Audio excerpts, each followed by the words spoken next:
এটা ঘর মোছা হচ্ছে? কোনাটা দেখতে পাচ্ছ না? ময়লার পাহাড় জমে গেছে। চোখে কি পড়ে না? চোখে কি নেবা হয়েছে? ভালো করে মোছো কোনাটা। মা, তুমি ওর ভুলগুলোতে সবসময় বকো কেন বলো তো? ভালোভাবেও তো বোঝাতে পারো। এই, তুই চুপ কর তো। ভুল না ধরলে শিখবে? উনি আমাকে সংসার করা শেখাচ্ছে। না মা, আমি তোমাকে সংসার করা শেখাচ্ছি না। ওটা আমার থেকে তুমিই ভালো জানো। তোমার অভিজ্ঞতা বেশি। আমি তোমাকে কেন শেখাতে যাব? আমি তোমাকে এটা বলছি, ওর এভাবে প্রতি কাজে ভুল না ধরে ওকে তো নিজে হাতে শেখাতে পারো, তাহলেই তো ও শিখবে। তুমি যখন প্রথম প্রথম এই বাড়িতে এসেছিলে, তখন প্রথম থেকেই ঠাম্মা যদি তোমার সাথে এরকম ব্যবহার করতো, প্রতিটা কাজে ভুল ধরে তোমাকে বকতো, তোমার কি খারাপ লাগতো না? ও তো তোমার মেয়ের মতন।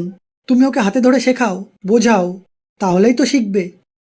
তা না করে যদি ওর প্রতিটা কাজে ভুল ধরো, বকো, তাহলে ওর তোমার প্রতি রাগ চলে আসবে। তখন ওই শাশুড়ি বৌমার মধ্যে ঝামেলা হয়, সেটাই লেগে থাকবে। তাই একটু বোঝো, আর ওকেও বোঝাও। আমার যদি কোনো দিদি বা বোন থাকতো, সে যদি কোনো কাজ করে দিত তোমার হাতের, তাহলে কি তাকেও এভাবে বকতে? তাকে তো শেখাতে, বোঝাতে, পড়াতে। তাহলে ওর সাথেও সেটাই করো না। তাহলেই তো তুমি ওর মা হয়ে উঠবে, ও তোমার মেয়ে হয়ে উঠবে। সেইভাবে ওর সাথে চলো। তারা যদি মা মেয়ের মতন করে থাকে, তাহলে ঝগড়া ঝামেলাটা হয় না। আর মা মেয়ের মতন করেই থাকা উচিত। কারণ শাশুড়িও একদিন এই বাড়িতে নতুন এসেছিল, সেও তো জানে সে কেমন ব্যবহার চেয়েছিল। আর সেই ব্যবহারটাই বৌমাকে ফিরিয়ে দেওয়া উচিত, যাতে বৌমা তার মেয়ে হয়ে উঠতে পারে, আর সে মা।